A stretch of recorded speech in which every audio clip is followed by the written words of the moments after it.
देखिए, आज हमने सारे एसपीज की, डीसीज की और म्यूनिसिपैलिटी के कमिश्नर्स की आज हमने वीडियो कॉन्फ्रेंसिंग बुला रखी है और हम उनको कहने वाले हैं कि सरकार की हिदायतों का सख्ती से पालन किया जाए। सख्ती करने से जो लोगों की नाराजगी होगी उसको हम झेल सकते हैं, लेकिन हम लाशों के ढेर नहीं देख सकते। इसलिए जो जो हिदायतें दी गई हैं, इसका सख्ती के सिवा कोई चारा नहीं है। जहां तो लॉकडाउन लगाएं वो हम लगाना नहीं चाहते। हम चाहते हैं कि जिंदगी चलती भी रहे और बचती भी रहे। दूसरा तरीका है कोरोना के नियमों की सख्ती से पालन। मैंने सभी उपायुक्तों और पुलिस कप्तानों को आदेश दिए हैं कि कोरोना के नियमों की सख्ती से पालना कराई जाए। सख्ती करने से जो लोगों की नाराजगी होगी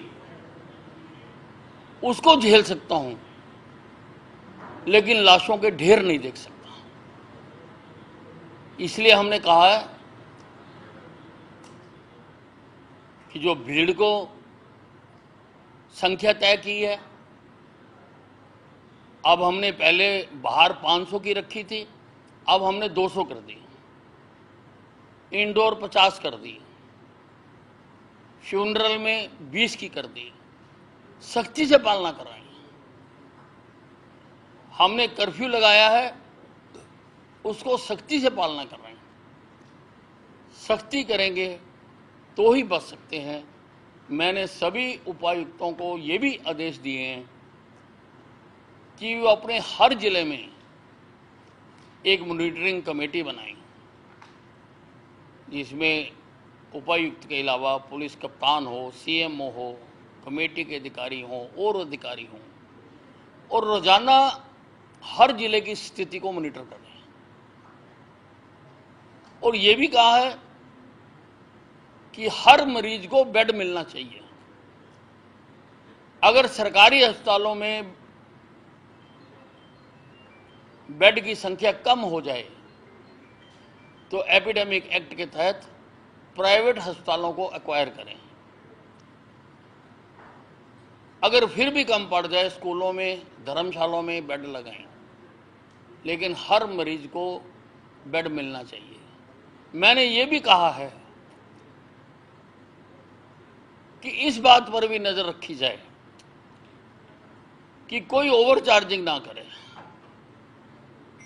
हमने सभी प्रकार के अस्पतालों के लिए रेट तय कर रखे हैं। कोई ओवर चार्जिंग ना करे। मैंने अधिकारियों को ये भी आदेश दिए हैं कि रेमडेसिविर की कहीं ब्लैक मार्केटिंग ना हो।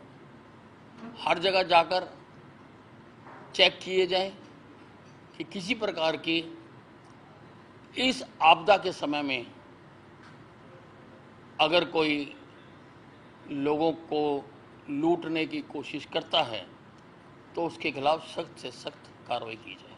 साहब, कल जिस तरह से सबसे ज्यादा मामले हरियाणा के अंदर आए हैं, 5398 मामले सामने आए हैं, उसको कैसे देखते हैं? क्योंकि अब नहीं, बिल्कुल इसके लिए सावधानी बरतनी होगी। अगर सावधानी ना बरती तो दुर्घटना हो सकती है। सर, आपको किस तरीके से देखते हैं? क्योंकि मॉनिटरिंग आप बता रहे हैं हो रही है, एकदम से स्ट्रेन बढ़ा है, आपको किस तरीके की सख्ती लोगों को आगे झेलनी पड़ेगी? सख्ती यही है कि जो कोरोना के नियम हैं कि सब मास्क डालें, सब सोशल डिस्टेंसिंग मेंटेन करें, सैनिटाइजर का उपयोग करें, भीड़ पर नियंत्रण रखें। जो इसके नियम हैं उसी की पालना कराएं। सर, जब हम मार्केट्स में जाते हैं, जिलों की मार्केट्स में जाते हैं, वहाँ पर ऐसा कुछ भी होते हुए नजर नहीं आता। नहीं, अब आपको नहीं नजर आएगा, अब असर आएगा ना। सर, एक लोगों में एक नाराजगी का सबब ये भी है कि जो रैलियां हो रही हैं, जो इस तरीके के कार्यक्रम होते हैं सरकार के, वहाँ सरकार को कोरोना नहीं, कोई लोगों को परेशान किया। देखिए, कोई रैली होगी चाहे कुछ होगा, सब पर नियम लागू करवाए जाएंगे। एक जो आपने लेटर लिखा था किसानों को भी आपने ध्यान में रखा था, कहा था कि टिकरी बॉर्डर और सिंगू बॉर्डर में बैठे किसान भी हमारे भाई हैं, उस पर कुछ आगे है जी, कुछ हुआ? नहीं, उस पर हम इंतज़ार कर रहे हैं कि क्या जवाब आता है। अगर आवश्यकता पड़ी तो नरेंद्र तोमर जी को मैं पर्सनली मिलने भी जा सकता हूँ। और वहाँ कोई आपने व्यवस्था की हो बॉर्डर्स पर की, कोई चेकिंग की, टेस्टिंग की, या फिर नहीं, हम तैयार हैं। वैक्सीनेशन? हम सभी किसान भाइयों की वैक्सीनेशन करने के लिए भी तैयार हैं, उनके टेस्ट करने के लिए भी तैयार हैं कि अगर वो तैयार हों तो। सर, पलवल की बात करें तो शिक्षिका के साथ वहाँ पर स्कूल में ही जाकर रेप करने का मामला सामने आया है और सरपंच ही उसमें गुनहगार बताया जा रहा है इस मामले में, लेकिन पुलिस अभी ये कह रही है कि हम जांच कर रहे हैं। नहीं, सख्त से सख्त कार्रवाई की जाएगी, मैंने कह दिया। सर, उसी पे वापस आते हैं कोरोना के उस पे। ये भी अफवाह फैलाई जा रही है कि बेड्स कम पड़ रहे हैं।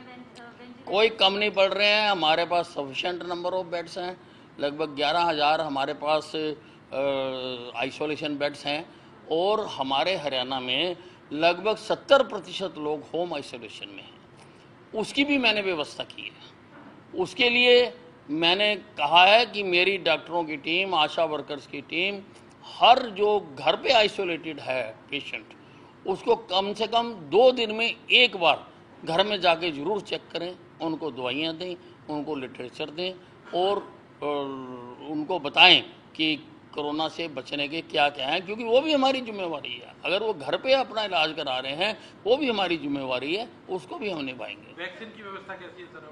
वैक्सीन का हम 38 लाख लोगों को इंजेक्शन लगा चुके हैं और हम अप्रैल एंड तक 35 लाख लोगों को इंजेक्शन लगा देंगे।